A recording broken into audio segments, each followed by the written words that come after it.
How was your afternoon? Rounds? Good? How was the city program for the new ones? Good. Good, huh? Did you notice that it deepens your experience of transcending? Yes. Yeah, no? And much easier. Much easier, no? Stay. And did you also feel these things which you were thinking? Yes? Great. Super. Very good. Stipe. Yeah. Are you happy? Now, yes.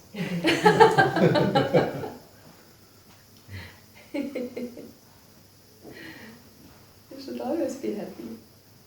Yes? You should always be happy. Oh, yes. Are you trying?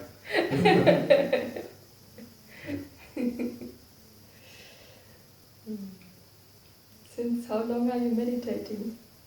How long? Yeah. Approximately 3 decades. 30 years, no? Yes. So you should always be happy.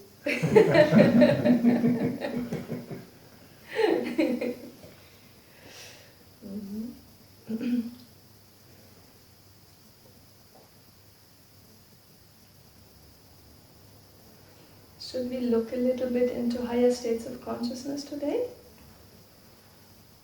Yeah?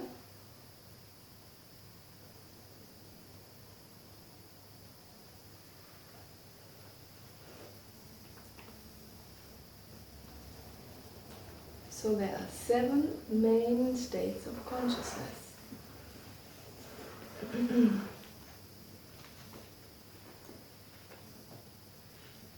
And 3 states of them everybody knows. The first 3 everybody knows. And they are, the first state is what? Deep sleep, no? And the second? Dreaming. Dreaming. And the third? Waking state. So waking, dreaming and sleeping, everybody knows.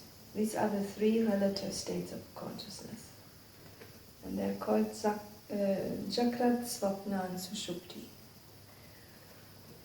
So deep sleep is a state, I don't know, can I see it properly? Yeah? Okay. Deep sleep is a state in which there's no awareness. It is the dullest state and most ignorant state of our consciousness.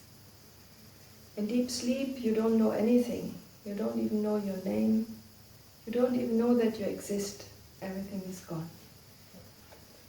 So the body is in deep rest, the mind is in deep rest, but you get a lot of energy in sleep. There's no awareness, but you get a lot of energy. It is a little bit like unconscious transcending. You're going into a different level, but you're not aware there. And then you come out refreshed and renewed. Because of that, we need to sleep. Everybody is going back to the self in deep sleep, but not aware, not consciously. So, that is deep sleep. And then the second one is dreaming state.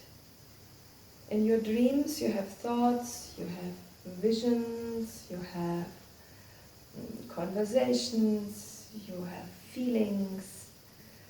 So there is a kind of happenings in your dream, or sometimes adventures and interactions, but it is not the same reality as in the waking state, isn't it? When you wake up, everything from your dream is gone. Maybe even the memory is gone. Sometimes we don't remember our dreams.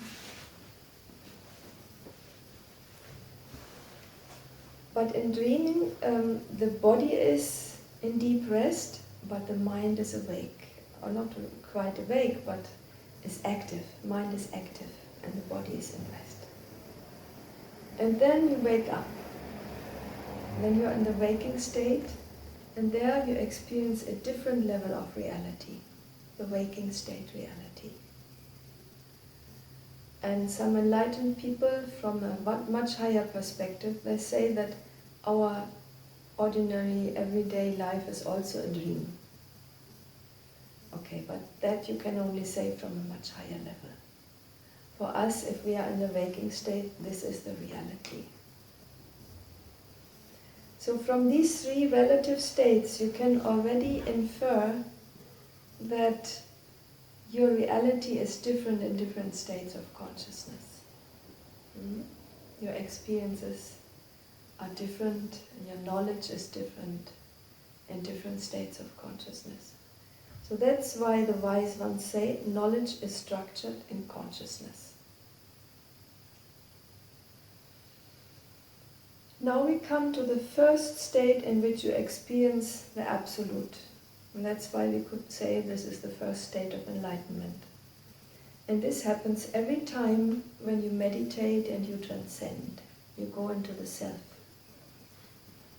And you experience that as this quiet, peaceful, silent moments, without thoughts, without mantra, where the breathing also stops or is very, very, very minimal, little breath. And where you are awake and aware, and you know that you exist. But that's all. You are not thinking. So it is all just being, the state of being. And in Sanskrit it is described as Sat Chit Ananda, pure bliss consciousness. Now in the beginning of your meditation practice, you do not experience that as bliss consciousness. You experience it as peace consciousness, right? A peaceful, quiet, harmonious state. But the longer you meditate and the more you are aware in this state, and if you can uphold it for a longer time, it becomes more and more happier and happier and happier, up to overwhelming bliss. That comes later. How many of you have experienced bliss in meditation sometimes? Can you raise your arms? Wow, almost everybody. Yeah, good. Good. Sometimes it is just some feeling of expansion, right? You are expanding, you feel much bigger, you're not stopping at the borders of the body. You're expanding out, you don't know where you end. Sometimes a feeling of infinity, and that is very blissful. Sometimes you are aware of your body and its boundaries, but you feel that's like a fountain of bliss rising in you, coming up from the heart and going up, splashing over you like a water fountain of bliss. Has anyone had this? Yeah, no? Fountain of bliss. That's beautiful. It is not so easy to get into bliss, but it's even more difficult to come out of it once you are in it. Can be very ecstatic. So this transcending or fourth state of consciousness, that is also called Samadhi or Turiya state. And that is the first state of enlightenment. And all of you have experienced it. Even beginners experience it. No, Daniela? Those moments where you have no thoughts, which are some moments which are very quiet and peaceful. That is already it, that state. For me it was not only a bliss, it was also something I left behind, like my ego. Mm-hmm. So yes, it was more powerful. Yeah. You're transcending the ego, right? Yeah. You're going beyond it, yes, into the self. So that is the first state of enlightenment. And then if we live in the waking state and go back into samadhi or transcending and then back into the waking state and back into meditation again and again and again over many years, then this state gets stabilized and you can uphold it even during activity. You can be in samadhi and you can think at the same time and you don't lose the awareness of the self. Or you can have the eyes open and you don't lose the awareness of the self. Or you can even act and you observe yourself, you witness yourself acting. The self is there and the body and the action and the mind is there. The self is the observer and the body and the mind is the observed, the object of observation. So that is a state of duality. When you are transcending in samadhi, then there's only oneness. There's only one. That is the absolute. That is the self. But when you rise into the sixth state of consciousness, there's duality. There is you, and there as the observer, the witness, and there's the outside world, the objects, and even your body like an object of observation and your mind. So how about the the meditation we did this morning when we visualize something? Mm-hmm. Is this something what you mean with number 5, cosmic consciousness? Or is this something When you visualize something, you're pretty much lost in the visualization, right? You identify with it. But if you are at the same time visualizing something or experiencing something and witnessing yourself sitting there and experiencing it, then you are in the sixth state, in cosmic consciousness. So it's a state of duality, of witnessing, and it is also the state in which you don't have to come back to this planet anymore. The earthly karma gets lived out in this life and then it's finished. You go into nirvana or into moksha, liberation, if you have reached that state. Mm-hmm.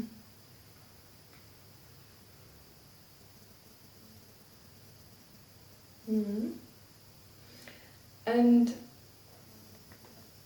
you may be witnessing all these three relative states of consciousness. Something in you is observing yourself, thinking and acting and feeling, and something in you is distance from it, has a distance and is observing it. And in dreaming state, you are aware that you are dreaming. You know that you are dreaming. And you can even influence your dream if you want. That is called lucid dreaming. Have you had that sometimes? Yes. Yeah? You dream and you know that you're dreaming, right? Oh, this is a dream, you know it, and you can even influence that. That is lucid dreaming. And in deep sleep, it is the feeling that your body is lying there and sleeping, but you know that you're sleeping. This time you're not unconscious, you're observing yourself in sleep. Has any of you had this experience? This is yoga nidra, isn't it? Yeah, if your body is really sleeping in yoga nidra. Okay. Mostly yoga nidra is just a state of rest and relaxation. But if the body is really asleep and the mind is awake, then it is yoga nidra. Mm. Yeah. Right. So that is called cosmic consciousness, or moksha or nirvana. Buddha was explaining the states of consciousness up to there. He didn't go further because it was not the time. The people would not understand it. Their experiences were going up to nirvana. And his whole focus was to overcome suffering, pain and misery. In that state you have overcome it. Mm-hmm. And then if you live in that state for some time, your perception will get refined. And when your perception gets refined, your inner senses get developed, then you see everything in its subtler value as divine light. And that is very beautiful. And what happens if something is very beautiful? You love it, isn't it? Everything which is very beautiful, we love it. So the love grows inside us. Love for the creation, love for every being, for humans, for animals, for nature, for everything. And when the love grows and the heart develops, again the perception refines. And when the perception refines, the love grows. So this is a circle which goes up and up, higher and higher. And then finally you perceive the most subtle value of everything. And that is the celestial level. Celestial means heavenly. And these are higher dimensions. Then you are able to perceive beings from higher dimensions. Then this is what we call angels or archangels or devas or devis, all these beings about which saints and mystics of all cultures have spoken. These experiences are just as real as our material life, what we experience every day, but just on another level. So, if you are in the third state of consciousness, you can't say, oh no, there are no angels, they don't exist because I can't see them. No. There are many things which you cannot see and still they exist. You cannot see love and still love exists, and you know that it is there. So there are definitely some other beings in other dimensions which one can only perceive if the inner eye is open. Even Jesus is speaking about that. He's speaking about angels. The Bible is full of angels. And speaking about if your eye becomes single. What does it mean with a single eye? This one, right. The Ajna chakra or the pineal gland when it is working. So, only when your eye becomes single, when your pineal gland is activated, then you are able to perceive the subtle levels of creation, means the celestial levels, other beautiful heavenly planets and other beautiful heavenly beings. These beings have a body of light. And they are full of love and wisdom and power and light and very, very beautiful. So that is the reality in the sixth state of consciousness. Because of that it is called God consciousness.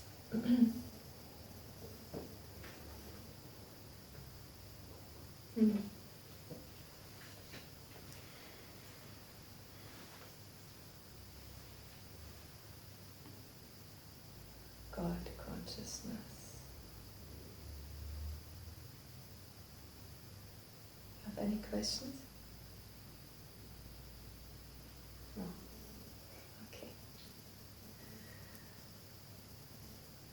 And then, but this is again a state of duality. In God consciousness, you still have subject and object of perception. The perceiver, the seer, and the seen, the object of perception. And the process of perception, all the three are there. In Sanskrit they are called Ishta, Devata, and Chandas.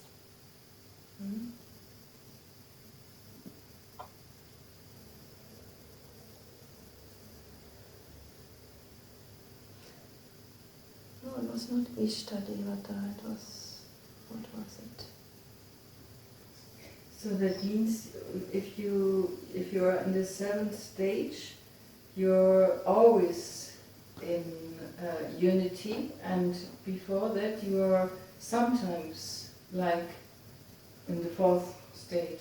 You're sometimes, when you're meditating, for instance, or you said also you can have this when you walk, when you're outside in nature.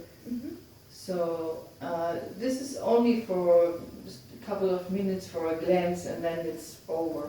Right. So, and then on the fifth state it's a little bit more, longer, and you keep it, but it's still different to the fourth state. Right. And so as you're training this, you're completely in unity and Right. So that every time, every day, every moment. Exactly. You're practically training your nervous system to uphold higher states of consciousness and to maintain them. So first we have a state of duality, then we have a state of unity when we are transcending, when we are in Samadhi. Then again we have a state of duality in cosmic consciousness, the seer and the object of perception. But we perceive only the gross outer value of things, the material things. And in God consciousness, we also perceive the subtle aspect of the object, which is the divine level, the heavenly level. But this is still a state of duality. This is a refined duality. But from there, we grow into the seventh state of consciousness, which is unity state. And it's also called Kaivalya, the highest state of consciousness, unity consciousness. And there you perceive everything in terms of yourself. Everything is an expression of the same ocean of consciousness, which is all pervading everywhere in creation. So whatever you look at, you don't feel this is me and this is you, or this is me and this is you. You don't feel separate, you feel one. It is a feeling like your body is an empty shell, and inside and outside and everywhere is the same ocean of consciousness. Just playing in so many different forms, playing around. It's like bubbles on the ocean. You have seen that, no? So many bubbles on the ocean. They belong to the same ocean. Sometimes they burst, sometimes new ones are coming. So we are all bubbles on this ocean of consciousness. One bubble is called Daniela, one bubble is called Nivela, one bubble is called Sasha, Katarina, Stephen, all these, Marco, all these different bubbles.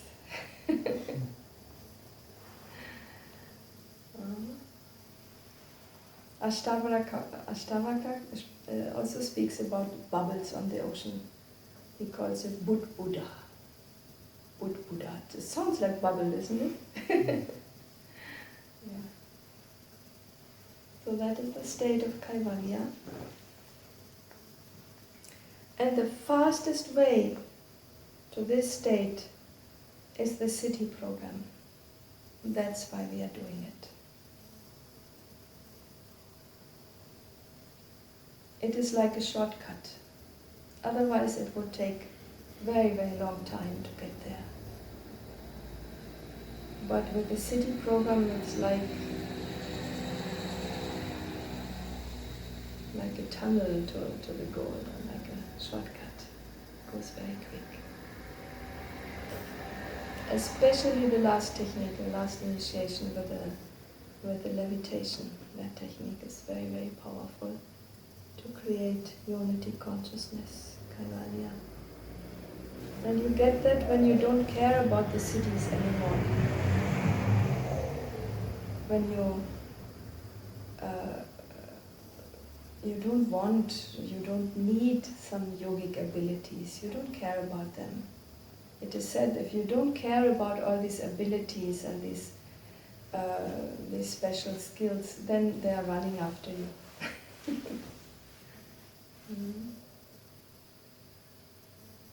even Sankalpa Siddhi. When you don't care for even that, then really enlightenment comes running after you. Yeah, I think the ego has disappeared. Exactly. Ego is transcended. Yeah. Ego creates separation. And here you have overcome the ego completely. Mhm. So from that state of consciousness, all the other states of consciousness are ignorance. Mhm. So is this 7 states of consciousness something from which is written down in the Yoga Sutras? Because you said it stops, for the Buddhists it stops at number 5. Yeah, But Buddha spoke is this up to Nirvana. 7 states is written down in Yoga Sutras? Yes, in the Yoga Sutras he speaks about dharana, dhyana, samadhi, Yeah. and then he speaks about the way to reach that with the yamas and the niyamas. And he speaks about the different sutras, the sanyamas, the siddhis. And then he speaks about transcending the siddhis and reaching kaivalya. Not being interested in siddhis anymore, in all these special skills, yogic abilities. And then when you just let go of them, then kaivalya comes. He Yeah. speaks about kaivalya.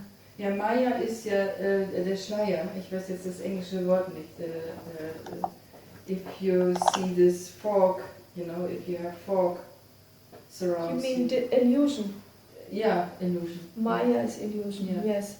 And from that state of consciousness, the whole relative world is illusion. Everything. Everything which is not eternal is illusion. What is not eternal? The body, the mind, the emotions, the outside world, the sky, the planets, all the beings. All this is not eternal. It is transient. It comes into being for some time and then it disappears again.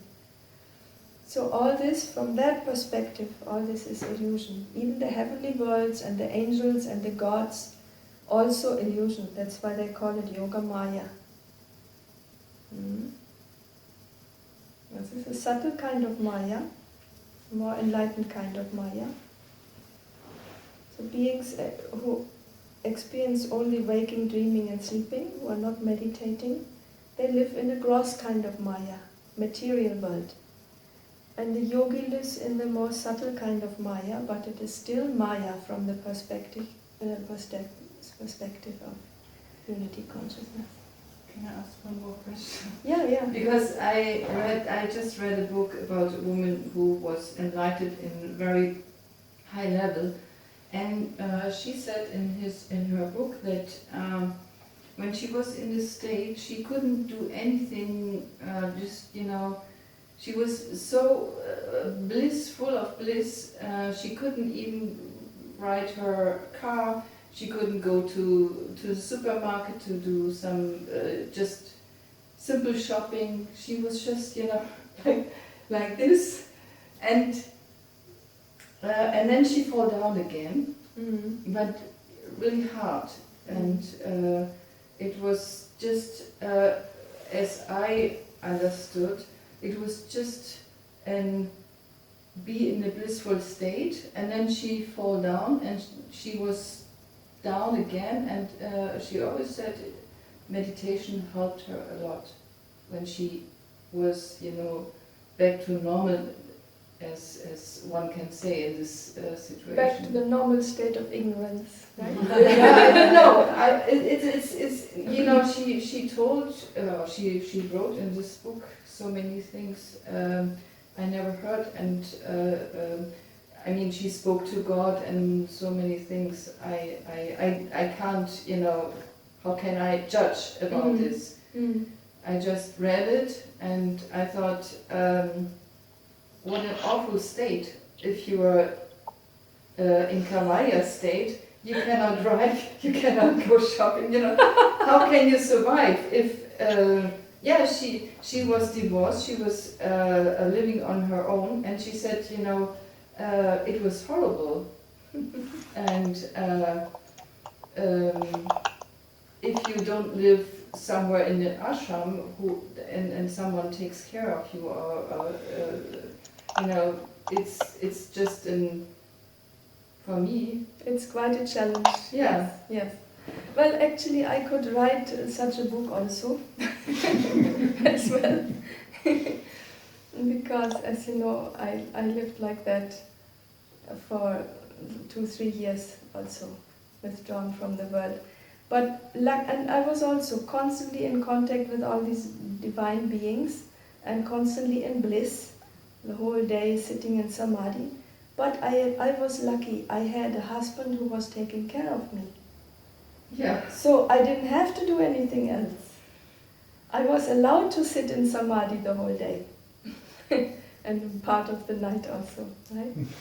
So all I had to do was doing my program, chatting away with the devas and devis, and then later on writing it down, writing my diary. And I wrote 7 books in this, about these experiences in these 2-3 years of silence. And my husband would cook the food and put it in front of my door, and whenever I came out of meditation, I would eat and then go back into Samadhi. That was the most blissful life you can imagine. So for me it was not challenging because I had help. I didn't have to go out shopping. And it was not a hard fall out of that state. It was a gentle way of slowly coming back to society. That it was my guru, my next guru, Sri Ravi Shankar, did for me. He slowly brought me back into society and back to people and back to teaching. But it was a very, very good experience because it gives you so much knowledge and bliss and energy that you can share that with the world. If I had not had these 2-3 years, I wouldn't be such a happy teacher sharing all this with people. Mm-hmm. And first, when these experiences happened, and every day some other devas and devis came and spoke to me or gave me new techniques or new knowledge. Maharishi, and he confirmed everything. But he also told my husband and me, so it is very real, don't doubt, but don't speak about these things to other people. They will not understand. They will think you are mentally out of balance. Right? So for many, many years I kept quiet about this. I didn't speak about, only to very near friends who had similar experiences, and that were just a few handful of people. But now, that was in 1983. Now it is almost 40 years later. And now in the meantime there are many people who admit and tell to the world, I'm a mystic, or I'm channeling, or I have inner contact with this or that, with whatever, no? Different devas. Like Ananda Karunesh, who wrote this book, 1,000 Seeds of Joy. He's channeling Lakshmi and Saraswati. Now he's writing a new book, channeling Parvati. So much knowledge came out in this book. He was asking very good questions, that's why. I was not asking so intelligent questions. For me it was more personal, not so universal, so not so much. But other knowledge came out for me also. So, and I feel that now there are so many people having such experiences that at least on my courses with people who are also on the spiritual path and who have some glimpses of these experiences, I can be authentic. I can speak normally about these things. No? If I meet someone else on the street, then of course I don't speak about that. I pretend to be. so-called normal person.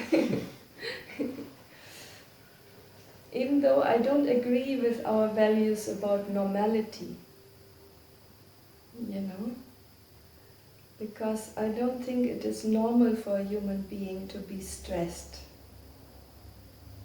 and to be in stress and tension and in fear and in pain and all this. This is not the normal state of a human being. It should not be. So I feel that when we meditate, slowly we become more and more normal. But other people see it differently. But this is why really you have to teach people how to meditate and teach people how to become a meditation teacher. I think it's very important more and more. Yeah. Yes, that's right. This knowledge is very much needed at this time. Yeah. And people are ready for it. They are searching for something. Sometimes they don't even know what they are searching for, but they are searching, right? So we need many more teachers. Actually, my guru said that in this century, meditation will become a normal part of education. At the end of the century, everybody will meditate. So there's a lot of more work to do. And about in 2050, about 50 to 60% of humanity will meditate. That is only some 30 years more. So we will definitely need many meditation teachers. That's why I'm training.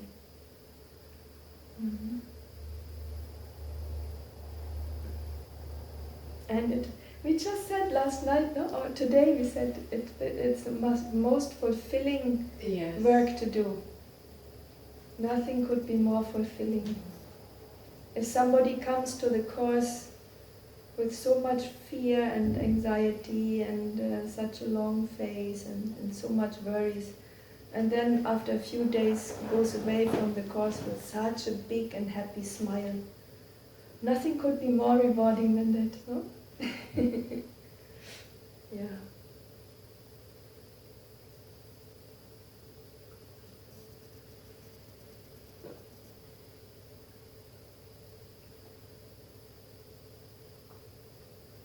May I ask one question? That's a digression of you said, because I'm curious.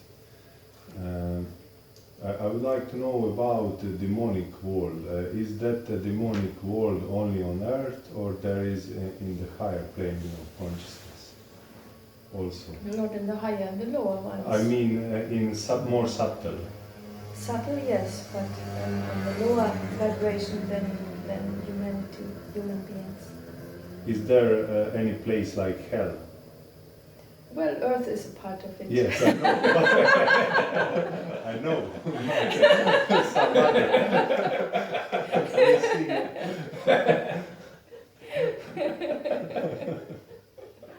This is pretty much just turn on the TV and you will see. Most of the planets, yes.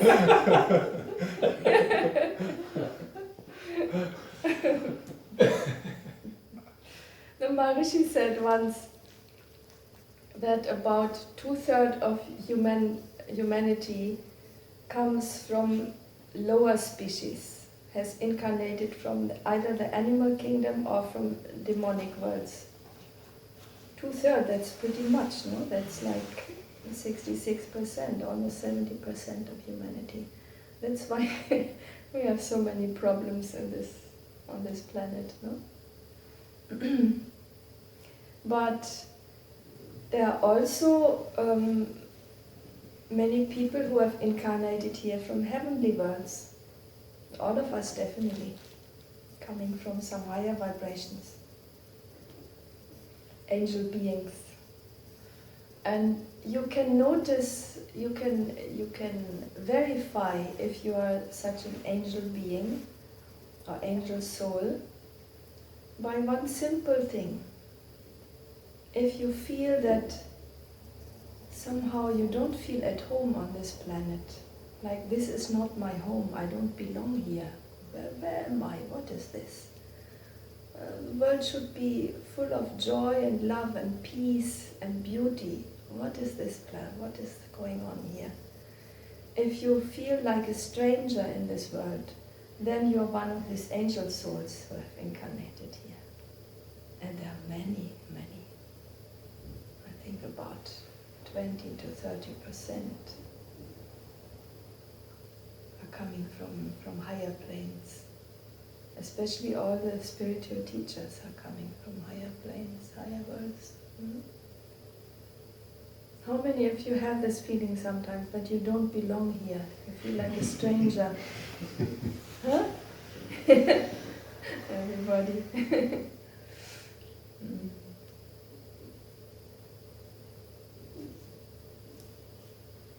No, I don't feel like this. Maybe I'm the only one, but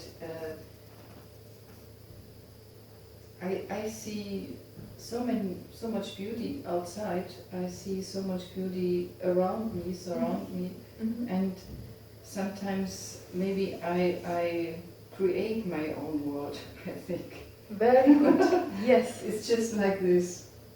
Yes, you are just speaking out what I also wanted to say. Because, have you heard this word microclimate? Yes. Yes, no? Within one big climate there could be a microclimate which you can create. Maybe in your yard or in your somewhere where you have a protected piece of garden with a wall around and sun is shining into it. You have a microclimate there. Hmm? So just like that, you can create a bubble of consciousness around you, and this your consciousness attracts or creates only beauty and love and good company, and you see all the beauty in nature. And this is what we said today, no? You create your own bubble of consciousness, your own reality. That means you can live on a planet which is like 70% negative or problematic or chaotic, and still you can have the feeling, I'm living in heaven. You create your own environment.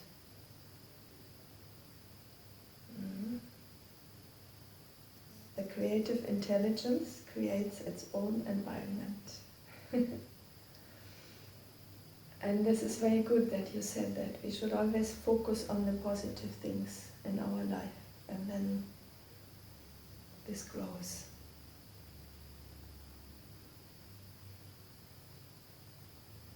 Może? Sure.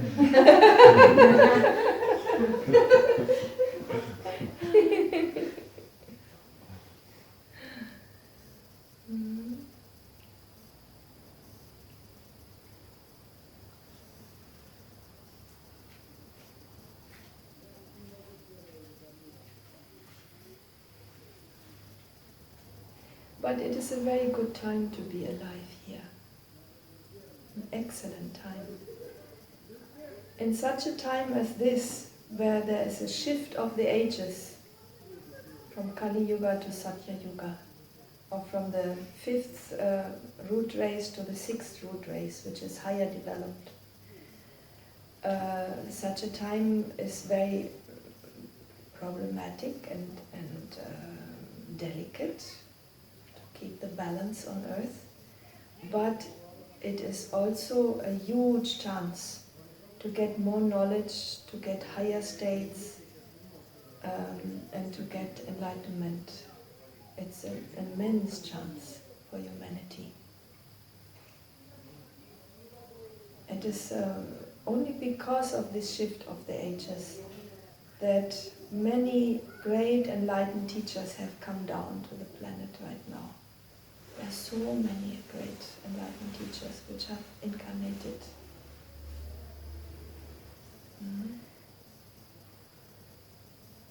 And this chance you don't have in other millennia, long time. So there's it is said that the darkest hour is always before dawn. Have you heard this? Right? So we are now just at the verge of the dawn of the age of enlightenment. But it is still the darkest hour. When we look outside what is happening in the world, it is pretty dark and pretty chaotic. But it's going to clear up. And then soon the sun will rise. The sun of a new age will dawn. And we will see that within our lifetimes. I think in the next 10 years or so. You'll see big changes. So we can feel lucky. We are very fortunate to be born at this time.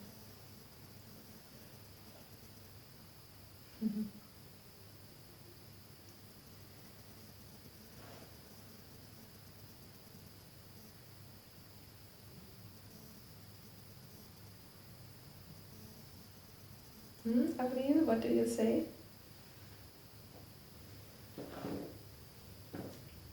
I think you've already answered my questions. Good. Thank you. Very good. Then tonight when you go to bed, again feel that you are in the lap of the Divine Mother or Father, whatever you want to feel. And feel fortunate and lucky to be alive at this time.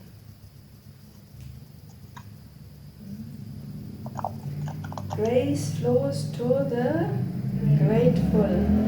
Right? So, be grateful. Jai Devi Ma. Jai Gurudev. Jai.